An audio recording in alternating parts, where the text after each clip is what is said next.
So, understanding the core concept of doshas in the body.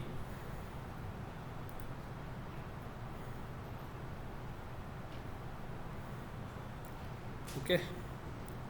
Now we know that doshas, dosha, dhatu, and mala. These are the three important factors which maintains the body. Dosha, dhatu, mala, shariram. So question comes: what is exactly the doshas are? Okay. Now to understand what exactly the doshas are, first we have to understand the basic differences between the present modern science and as well as the concept of Ayurveda. Okay.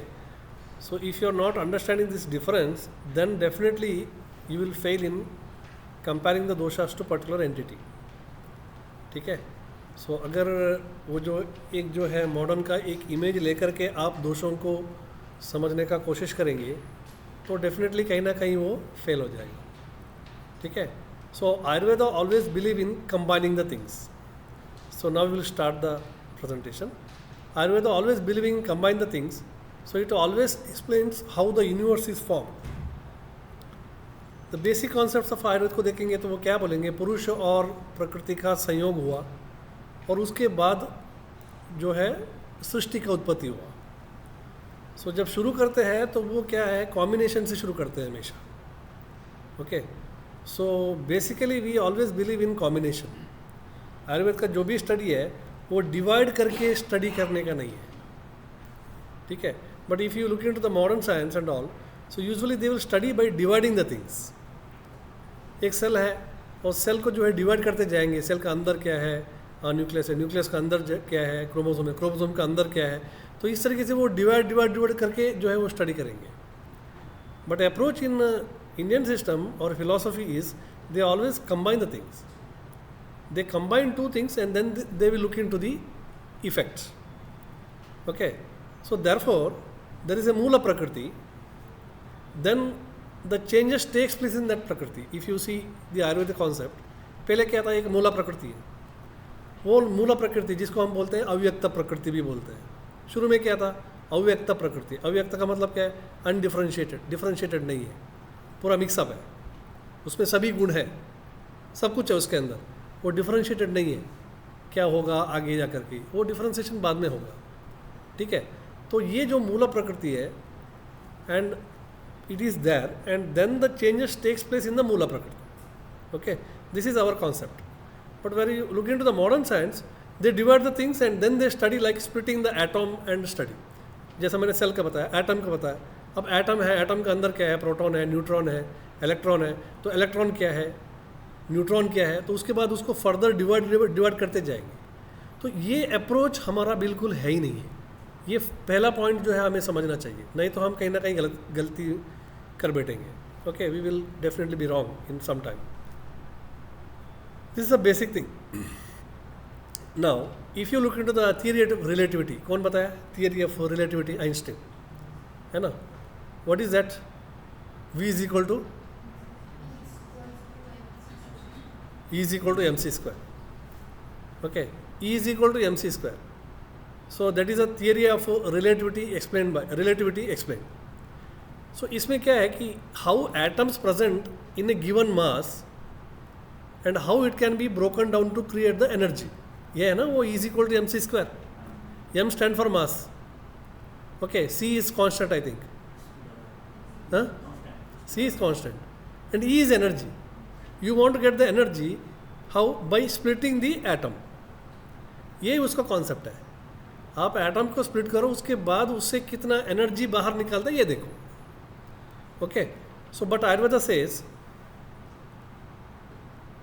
but Ayurveda explains how energy and mass combine to produce a new creation. This is a basic difference. पुरुष और प्रकृति combine होकर एक नया formation कैसे हो सकता है, ये हम बात करते हैं. बट वो देखते हैं क्या कि जो एग्जिस्टिंग एक जो मास है उसको डिवाइड करके उसका अंदर से एनर्जी को हम किस तरीके से निकाल सकते हैं. Therefore there is a lot of difference between the approach. ठीक है. मॉडर्न का जो अप्रोच है और हमारे अप्रोच में बिल्कुल अलग अप्रोच है. हम इसमें बिलीव ही नहीं करते कि थोड़ो और थोड़ने के बाद जो है उसके अंदर क्या है, उसमें क्या है वो देखो।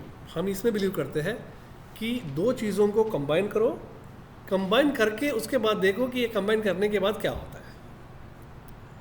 ठीक है, तो इसलिए मैं पहले भी आपको बताया था कि हमें कि एटम्स है, सेल है, उसके अंदर क्रोमोसोम है, ये वाला कॉन्सेप्ट आपको पूरा संहिता में कहीं पे भी मिलेगा ही नहीं, क्योंकि हमारा वो है ही नहीं। ठीक है, so divide and explore microscopically versus combination and study the product, ये है। वो क्या बोलते हैं कि डिवॉइड एंड एक्सप्लोर माइक्रोस्कोपिकली, हम क्या बोलते हैं कि जो माइक्रोस्कोपिकल है उसको आप कंबाइन करो, उसके बाद उसको स्टडी करो। Okay, so study of the product and permutation and combination जो भी है। So this is the concept. Okay, therefore always we say prakriti पुरुष संयोगा, हमारा बेसिक कॉन्सेप्ट है। ठीक है, लीड इनटू प्रकृति एंड विकृति, जब प्रकृति और पुरुष का कंबाइन होगा और उसके बाद उसका बाई प्रोडक्ट्स प्रोड्यूस होगा। ठीक है, अव्यक्त प्रकृति के साथ जब पुरुष आएगा तो then there is a production of the different विकृतिस। क्या है उसमें? अव्यक्ता, उसके बाद महान, अहंकारा, पंचेंद्रियास, ठीक है, पंच तन्मात्रास, उसके बाद पंचेंद्रियास। तो इस तरीके से वो जो एक कॉम्बिनेशन है उसका प्रोडक्ट्स आगे बढ़ता जाएगा। हम ये नहीं देख रहे कि पुरुष को छोड़ो और देखो अंदर क्या है, नहीं, वो कॉन्सेप्ट नहीं है। पुरुष और प्रकृति को कंबाइन करो, दैट मीन्स मास और एनर्जी को कंबाइन करो। Now here mass is nothing but प्रकृति, मास इज प्रकृति। ठीक है, पुरुष इज एनर्जी, पुरुष एक टाइप का एनर्जी है। सो जब मास और एनर्जी दोनों जब कंबाइन होता है तो उसका प्रोडक्ट क्या बनता है, उसको स्टडी करते जाओ। ये नहीं है कि आप मास को तोड़ने का कोशिश करो, वो तो थियरी ऑफ रिलेटिविटी हो गया, मास को तोड़ के एनर्जी देखने का। Okay, this is a basic difference. So पंचमहाभूत थियरी आप जब देखेंगे, पुरुषः प्रलयः चेष्टे पुनर्भावे वियुज्यते है, अव्यक्ताम व्यक्तताम याति, व्यक्तात् अव्यक्तताम पुनः। Okay, so Ayurveda look at the universe in a different way. Ayurveda look at the universe in a different way. The Purusha is considered as energy and Prakriti is considered as mass. ठीक है, so combination of this leads to a formation of atom. वो तो अभी छोड़ने के बाद, study करने के बाद उन लोगों ने क्या बोला, उससे जो है एनर्जी मिल सकता है। हम तो इसी को बोल रहे हैं कि वो एनर्जी और मास को हमने कंबाइन कर दिया, वो ये पुरुष और प्रकृति का संयोग है। ठीक है, प्रकृति का मतलब ऐसा कुछ भी नहीं है कि वो it is nothing but mass, यानी मास अवेलेबल। पुरुष क्या है, वो एक पावर है, एनर्जी है। So these two things are collectively present inside an atom. अब इस एटम का फर्दर ग्रोथ क्या होगा वो हम स्टडी करते हैं। हमें इसमें इंटरेस्ट नहीं है कि उस एटम को तोड़ के उसके अंदर क्या है देखने का इंटरेस्ट नहीं है हमें। Okay, so this combination this leads to the formation of an atom. Modern physics studied by breaking it, whereas Ayurveda study the same by combining it. Okay, so Purusha, which is energy, and Prakriti, which is nothing but mass, this leads to the formation of the atom, and this atom is responsible for the production of the creation. सृष्टि का उत्पत्ति अब देखेंगे तो सबसे पहले तो atom ही आया, atom से बहुत सारे एटम आ गया, मॉलिक्यूल्स आ गया, सब आ गया। इसी चीज़ को आयुर्वेद ने जो बताया कि पुरुष और प्रकृति का संबंध, मतलब मास और एनर्जी ये दोनों कंबाइन हो गए और उसके बाद पहला एटम बन गया और उसके बाद जो भी चीज़ है वो आगे बढ़ा। तो the question comes how this universe is form. ठीक है, बहुत बड़ा क्वेश्चन है, how this universe is form. Even today there is no exact answer for this question. इस यूनिवर्स ने कैसे बना, कैसे इसका क्रिएशन हुआ, इतना सारे हमारा एडवांसमेंट चल रहा है मॉडर्न फिजिक्स का, मॉडर्न साइंस का, अभी तक किसी को नहीं पता है कि यूनिवर्स कैसे बना। Some says it is by means of big bang theory. Big bang theory, बहुत बड़ा एक्सप्लोजन हुआ, एक्सप्लोजन होने के बाद कुछ एटम्स बना, वो एटम्स में कॉम्बिनेशन शुरू हुआ। Some says it is a black hole theory, Stephen Hawkings वाला black holes theory. The study state model, कुछ लोग बोलते हैं कि कॉस्मेटिक थियरी से बना, ओके कुछ लोग बोलते हैं कि बाउंसिंग कॉस्मोलॉजिकल मॉडल से बना, अकॉर्डिंग टू सम प्लाज्मा और इलेक्ट्रिक यूनिवर्स थियरी है, ठीक है, सिमुलेशन थियरी है, तो अलग अलग थियरी है। तो किसी के पास एक एग्जैक्ट आंसर नहीं है कि यूनिवर्स का जो शुरुआत कैसे हुआ, nobody nose. Big bang theory says that there is a collision between the proton, neutron and electron, big bang theory, and then accidentally there is some production of a new atom. वहाँ पे electron, neutron और electron और proton के बीच में collision हुआ, collision होके एक accidentally जो वो तीन साथ में आ गए और ये एक एटम बन गया, समझ रहे हैं? So this is actually what big bang theory says, and this is how the first atom is form, okay. And पहला एटम बनने के बाद, according to big bang theory, पहला एटम बनने के बाद 14 बिलियन ईयर्स के बाद life started in the earth. पहला एटम बनने के बाद 14 बिलियन ईयर्स के बाद पहला लाइफ, ह्यूमंस नहीं है, life may be micro organism 14 billion years के बाद बना, okay. This is what the big bang theory says now. But what Ayurveda and Indian philosophy says? Ayurveda and Indian philosophy, it gives a very clear explanation, very clear. क्या है? यही श्लोक है, अव्यक्ताम व्यक्तताम याति व्यक्ताद अव्यक्तात् पुनः। जो अव्यक्त है वो एक बार वापस व्यक्त हो गया, जो व्यक्त था वो वापस एक बार अव्यक्त हो गया, और इस दुनिया में कुछ भी ऐसा चीज़ नहीं है कि आप डिस्ट्रॉय कर सकते हो। आपको ऐसा लगता है कि वो डिस्ट्रॉय हो गया, बट वो डिस्ट्रॉय हुआ नहीं है, वो है। कभी कभी वो अव्यक्त अवस्था में चला जाता है और कभी कभी जो है वो व्यक्त अवस्था में आ जाता है, ठीक है। नाउ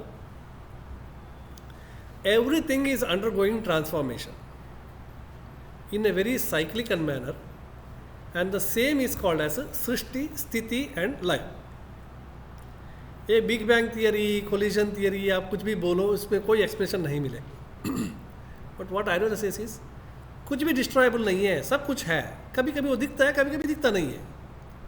अगर एक पॉट है, पॉट के लिए एक शेप आ गया तो आपको दिखता है पॉट है, ठीक है। जब वही घड़ा जो है टूट गया तो घड़े का शेप तो नहीं है, बट जिस मटेरियल से जो घड़ बना है वो तो है, अभी मिट्टी के एटम्स तो है वहाँ पे, बट घड़ का शेप नहीं है, okay. So therefore everything is present in the earth. Sometimes it is vyakta and sometimes it is avyakta. Just like the example of the spider. Spider का एग्जाम्पल आपको पता होगा। स्पाइडर क्या करता है, वो जो है वो जाल बिछाता है ना। तो वो जाल जो बिछाता है वो कहाँ से आता है, उसका बॉडी से आता है, ठीक है। तो उसके बाद उस जाल में वो चलता है, और अल्टीमेटली जब काम होने के बाद स्पाइडर क्या करता है, उस जाल को खुद खा लेता है। उसका काम होने के बाद वो जाल को, नेटवर्क को, वो वापस उसका पेट के अंदर चला जाता है। सो एक बार व्यक्त हो गया, एक बार अव्यक्त हो गया, और बीच में एक स्थिति वाला स्टेट आ गया, okay. Similarly in the universe also same is happening, okay. So everything is present in the settle form, अव्यक्त फॉर्म में जो है सब कुछ प्रेजेंट है। When it is not existing it gives a impression of absence of everything. दिक्कत है कि जब वो दिखाई नहीं पड़ रहा है तो हमें ऐसा लगता है कि वो नहीं है,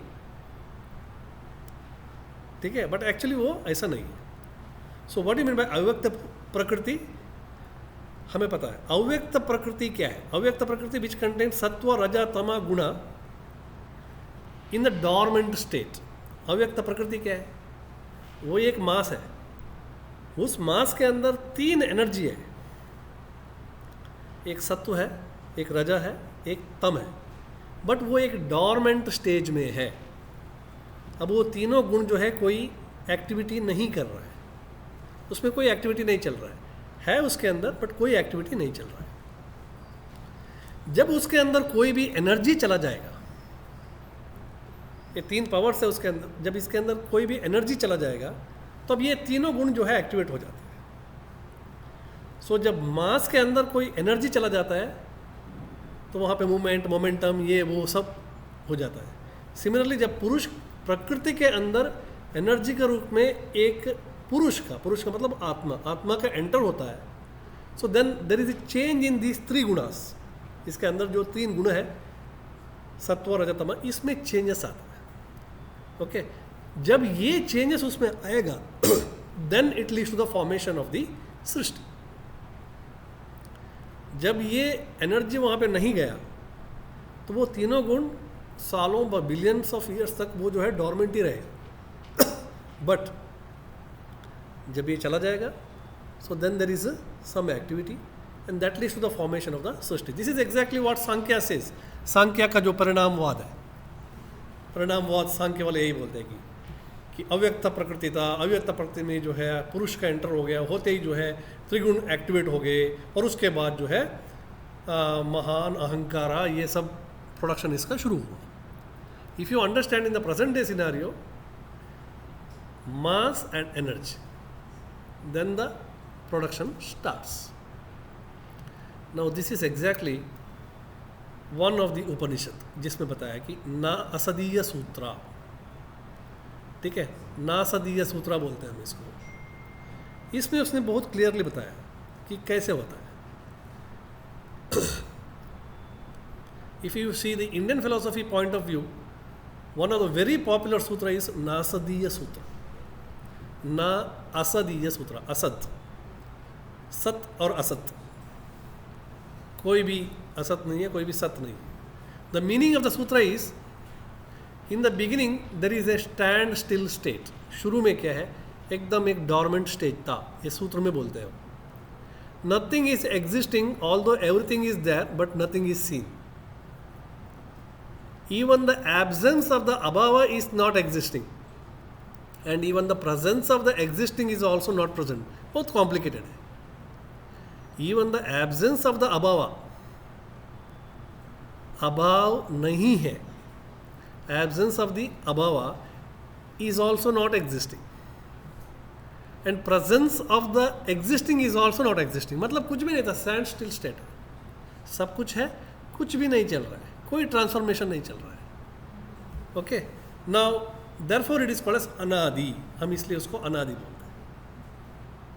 ठीक है, so activity started when external objects what we call as purusha, और दूसरा नाम है उसको अध्यक्षा, कंबाइन विद द प्रकृति। जो अभी तक मैंने बोला वही चीज़ है। This is same which is told by parinama vada of Sankhya. As a result there is formation of the creation. So just like big bang theory, it is not accidental, समझना यही है। बिग बैंग थियरी वाले क्या बोलते हैं, एक्सीडेंटली हुआ। Black hole वाले theory वाले बोलते हैं कुछ और तरीके से हुआ। कॉस्मिक वाले बोलते हैं कि एनर्जी की वजह से हुआ, बट ये नहीं है।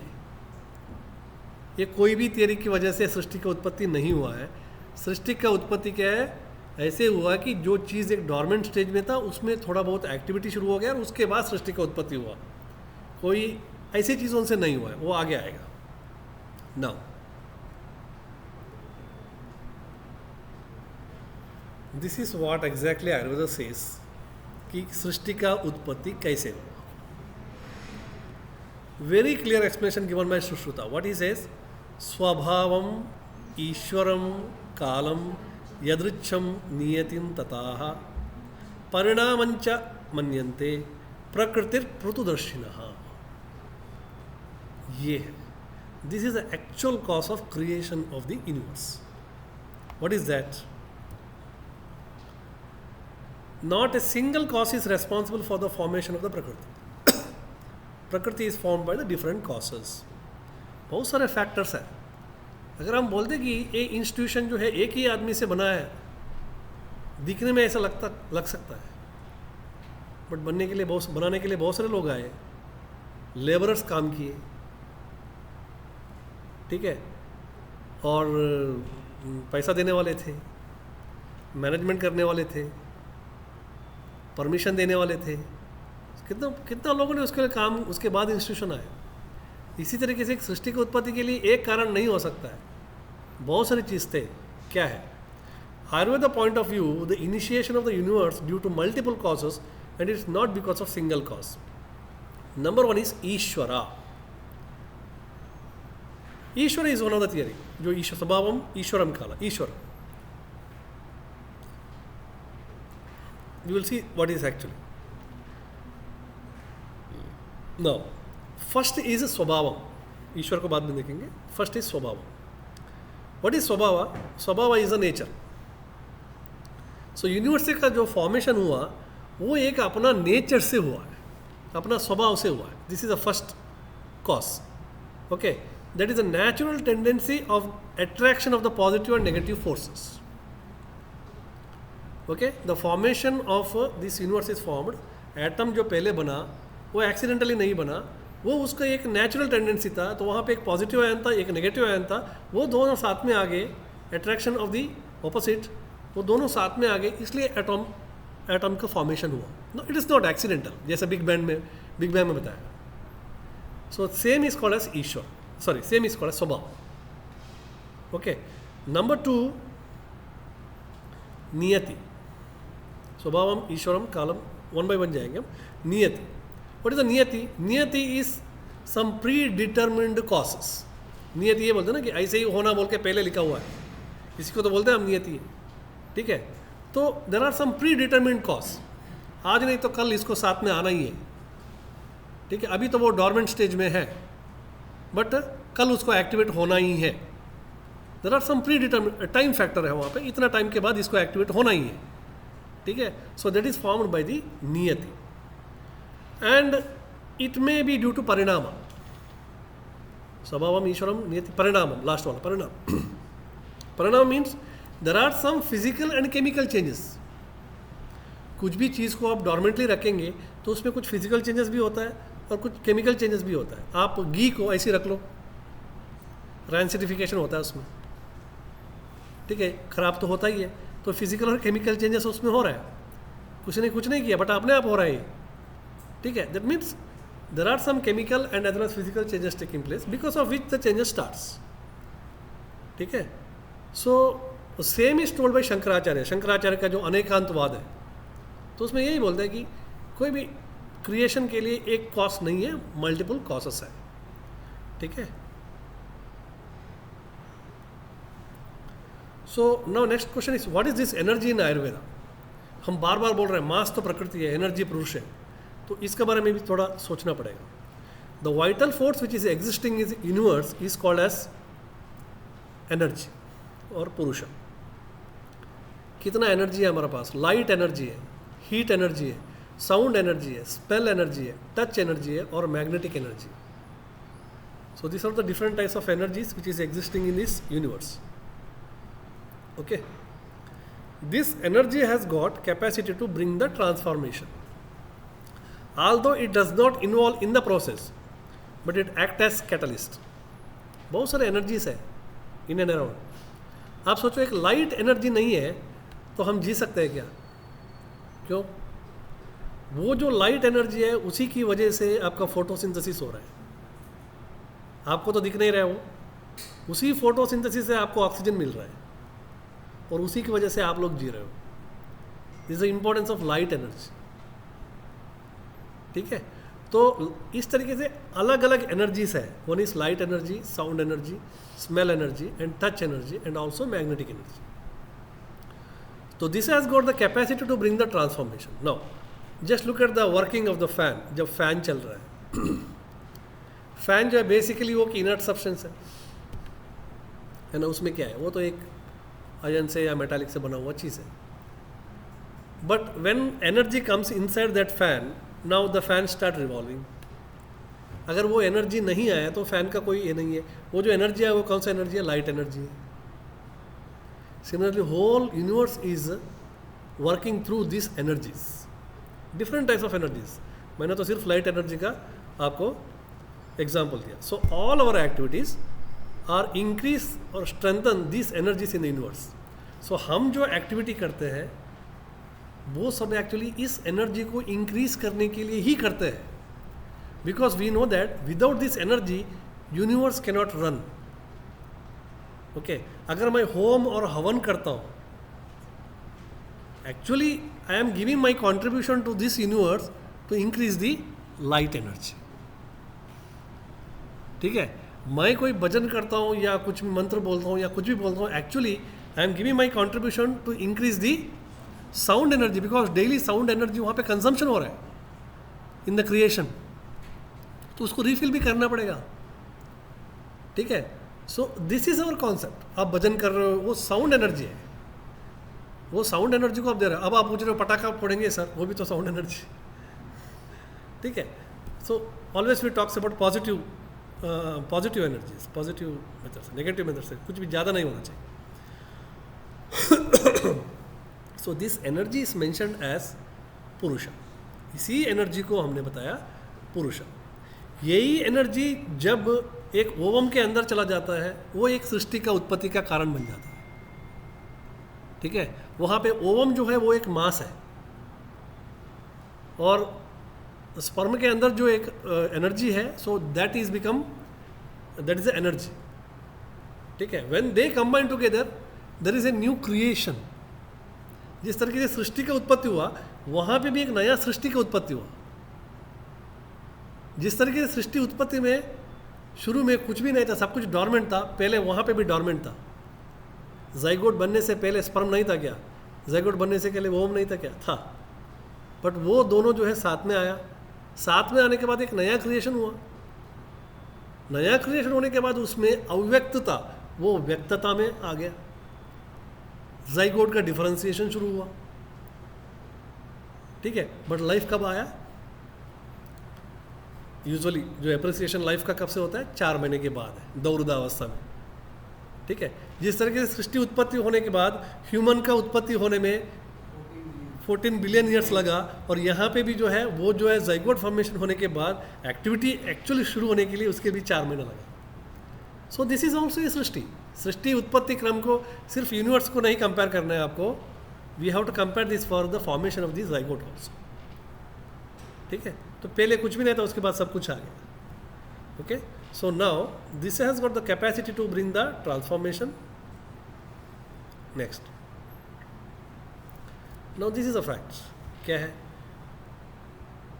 एक बार ये बन गया तो उसके बाद सृष्टि एटम बन गया. हमने बताया कि ईश्वरम, प्रभावम, कालम, ये सब. काला फैक्टर इंपॉर्टेंट है, मैंने बोला उसमें. जो स्वभावम ईश्वरम, ईश्वर तो वो एक प्री डिटर्मिन्ड फोर्स है. काला फैक्टर भी इंपॉर्टेंट है. It takes 14 billion years. Big bang theory के हिसाब से जो है एक एटम से लाइफ बनने के लिए इतना टाइम लगा. तो टाइम फैक्टर इंपॉर्टेंट है. आज कल ही होना है ऐसा नहीं होगा. Time factor is important. It takes its own time. जैसा तो बहुत सारे जो लोग जो है घमंडी होते हैं, और धीरे धीरे उसको समझ में आता है कि वो लास्ट में बहुत पक जाते हैं, और कभी कभी तो एकदम आध्यात्मिक में चला जाते हैं. अब इस घमंडी आदमी को आध्यात्म आदमी में कन्वर्ट कौन किया? काल ने किया, है ना. जब वो घमंडी था, उसको आप डेली बैठा के जो है 10 उपन्यास दे दो, कोई फर्क पड़ने वाला नहीं था. बट काल ने जो है उसको बहुत सिखा दिया, अपने आप वो आध्यात्मिक आदमी बन गया. Similarly for every change their should be काला. फीवर में भी बताया उसने ट्रीटमेंट में, लंगनम, स्वेदनम, कालो. काल फैक्टर इज इंपॉर्टेंट. काल की वजह से अपने आप चेंजेस हो जाता है. पहले फीवर आता था, काल के बाद, पर्टिकुलर काल के बाद फीवर सबसाइड हो गया, सेल्फ लिमिटिंग. ठीक है. सो नाउ ये बनने के बाद फर्दर जो है कैसे हो रहा है फॉर्मेशन? तैतरीय उपनिषद बोल रहा है, तस्माद्वा ये तस्माद्वा, पदार्थ विज्ञान में पढ़े होंगे आप लोग. आकाशः संभूतः, सबसे पहले क्या बना? आकाश.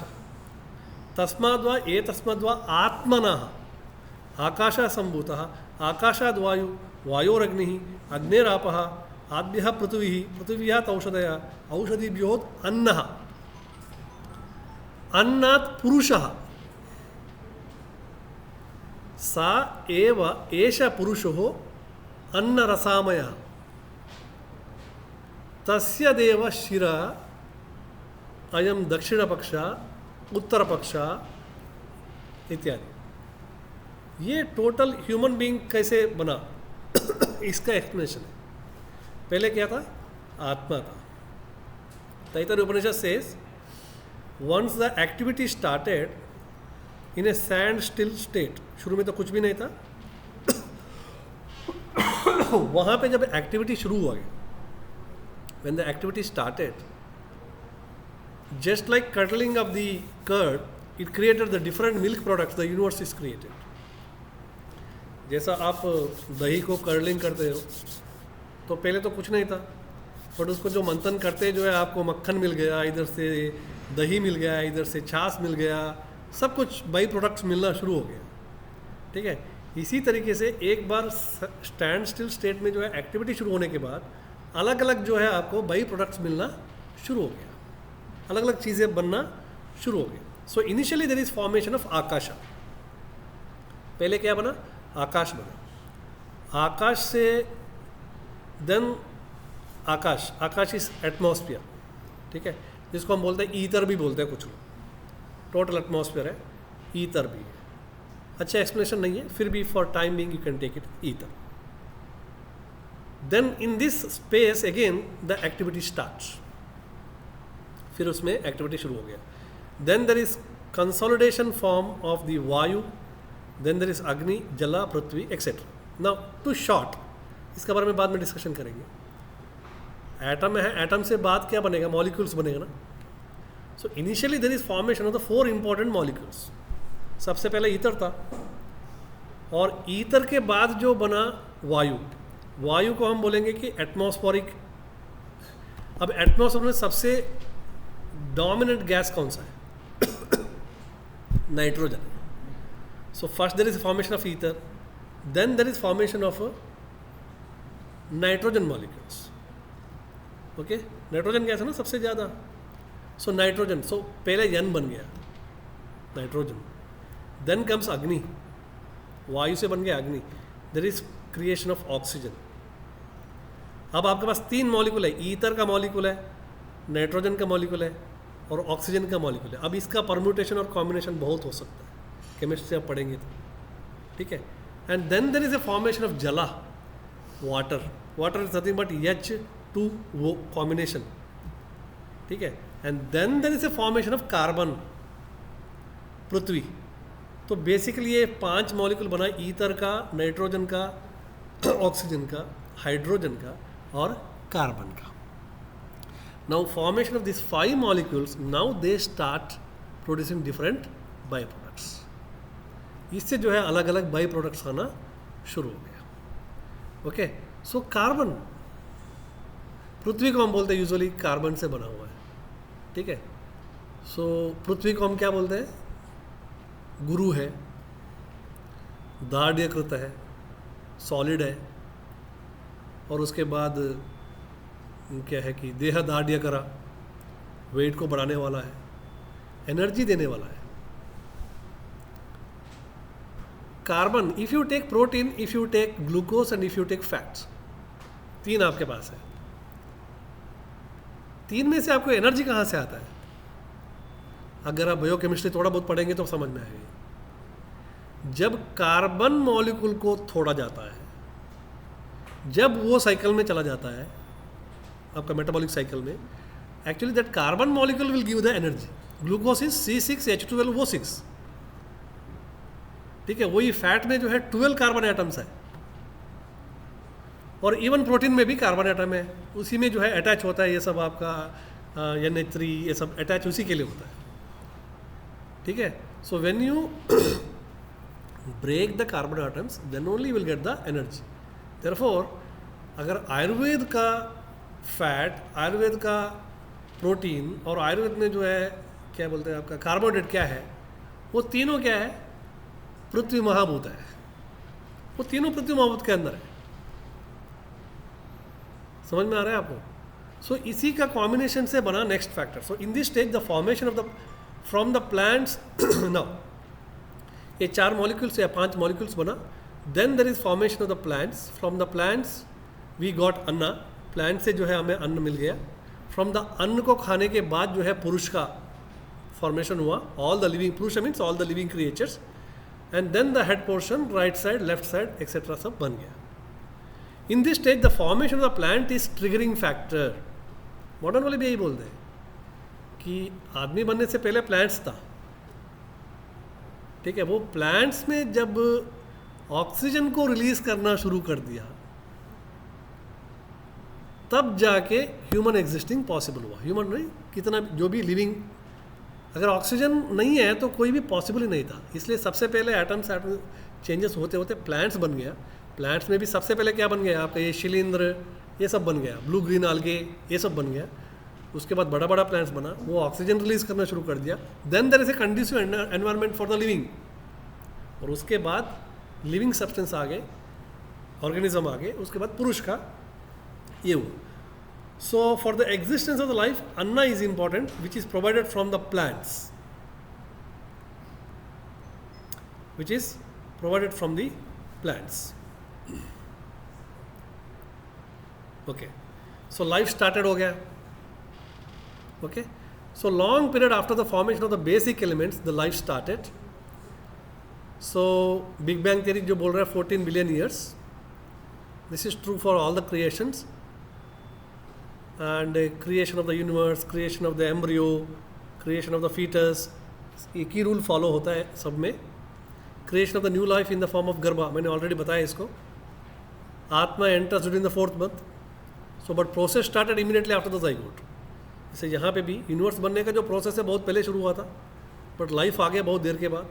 सिमिलरली गर्भ में भी जो है डिफ्रेंसिएशन बहुत पहले शुरू हुआ था, बट ये आ गया बहुत देर के बाद। So again in the formation of the Garbha also 6 factors are again working, स्वभावा, नियता, काला, ईश्वरा, परिणामा। तो वहाँ पे भी केमिकल चेंजेस हो रहा है।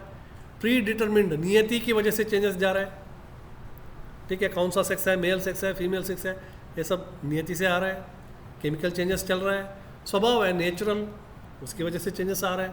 So this can be applied now. Just like universe the human life is also found. Okay, evolution of the life in Ayurveda has been explained under the पंचविंशति का तत्व। किस तरीके से लाइफ चलता है तो वो पंचविंशति का तत्व में बता रहे हैं। With the combination of the purusha and prakriti with the formation of the ahankara, mahat and sensory and motor organs. So no individually एक पुरुष का फॉर्मेशन कैसे होता है, so that is explain in the Sankhya. तो व्हाट इज द डिफरेंस? अब यहाँ पे एक इंटरेस्टिंग पॉइंट है। There is no much difference between the modern and Indian philosophy. Again बात वही आता है, we study and see it in a different way. Once the creation is occurred, the atoms and elements are formed, and in the oldest model of arrangements of Bohr's model, Bohr's model आपको पता है, and periodic table भी पता है आपको, ठीक है, for the arrangement of the molecules. So we shall see this, ये टेबल ये तो आपको पता होगा। ओके, तो आपको 4 बेसिक एलिमेंट्स तो बन गया, कार्बन ये सब। बाकी एलिमेंट्स सब कैसे बन गया? बाकी एलिमेंट्स है ना इतना सारे जो है मॉडर्न के हिसाब से, तो ये सब कैसे बन गया? और इसके लिए एक बहुत इंटरेस्टिंग ये है,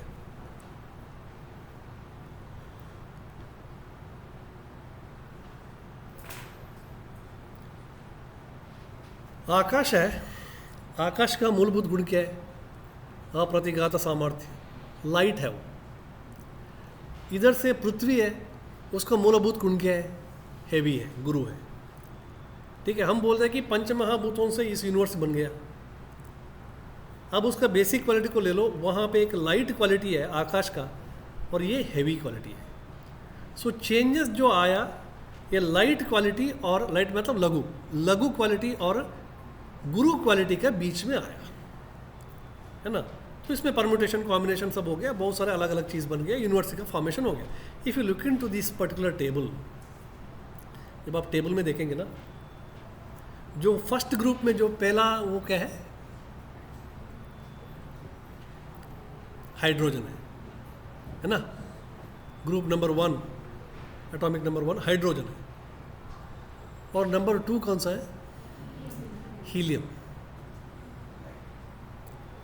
ठीक है। Hydrogen is very very active material, helium is one of the inert material. सबसे इनर्ट अगर है तो हीलियम है। 1 के बाद 2 कौन सा है? हीलियम है।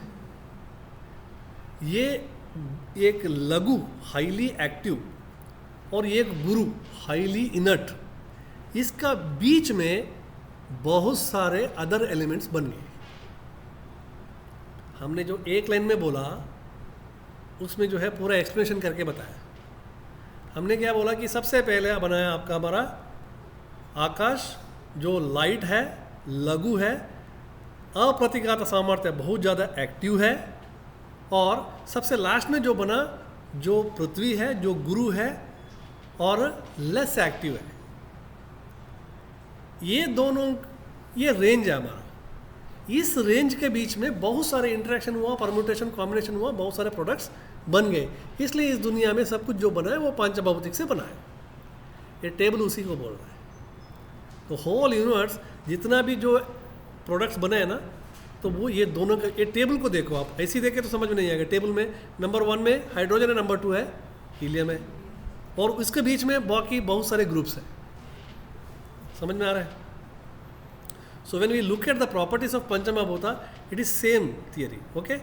But instead of going for the 120 elements, modern वाले ने जो 120 elements बता के दिया, it is categorized into 5 categories.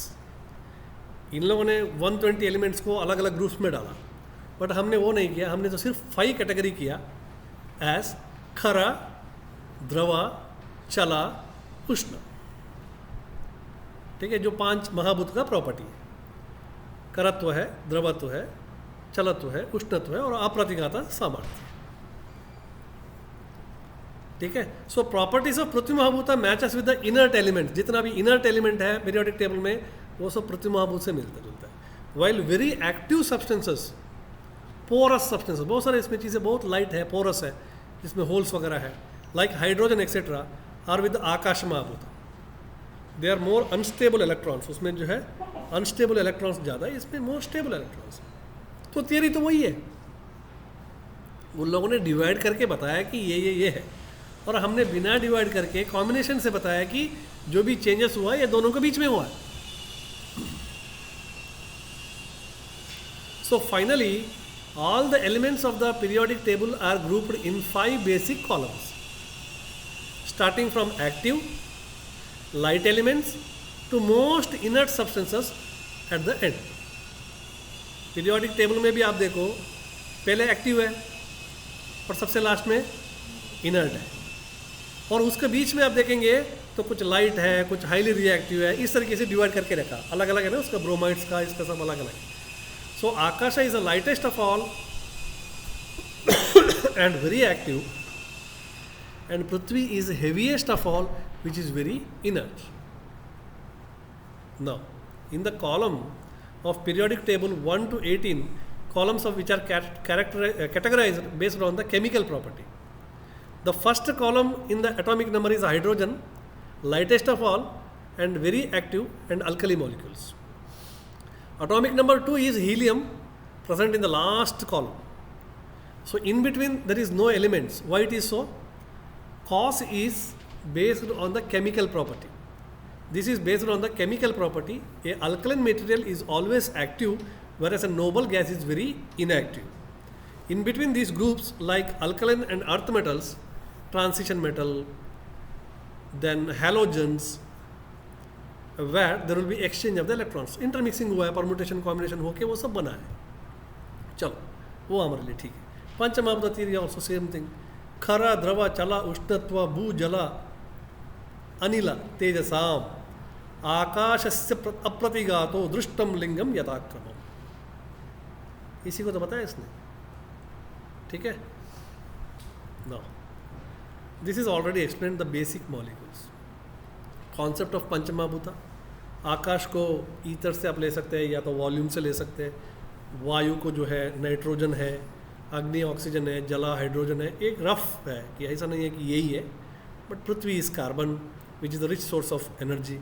तो इसका जो परम्यूटेशन कॉम्बिनेशन होते होते होते होते होते अलग अलग केमिकल्स, अलग अलग अल्कलीस, एसिडिक सब्सटेंसेस, हैलोजेंस, ये वो सब बन गया. ठीक है. So then there is life started in the water. Life सबसे पहले कहाँ पे शुरू हुआ? वाटर में शुरू हुआ, है ना. लाइफ कहाँ पे? समुद्र में शुरू हुआ सबसे पहले, भूमि में नहीं हुआ है, मैंने इस अर्थ में नहीं हुआ है. तो लाइफ समुद्र में क्यों शुरू हुआ?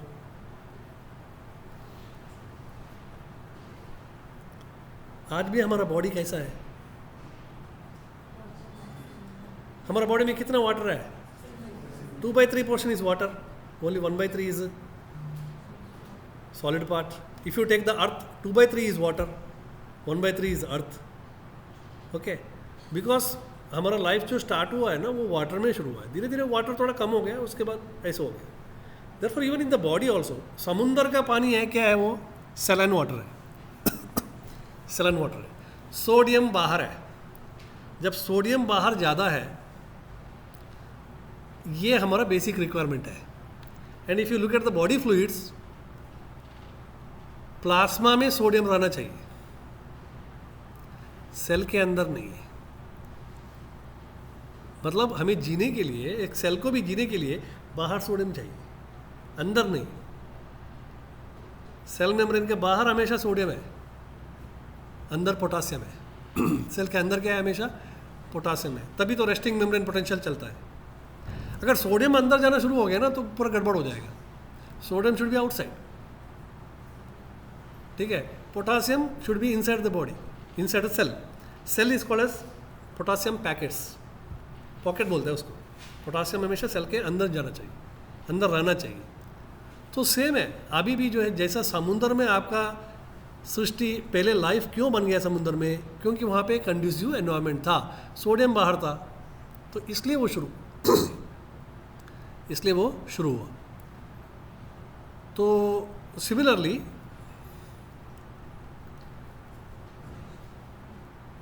This one part.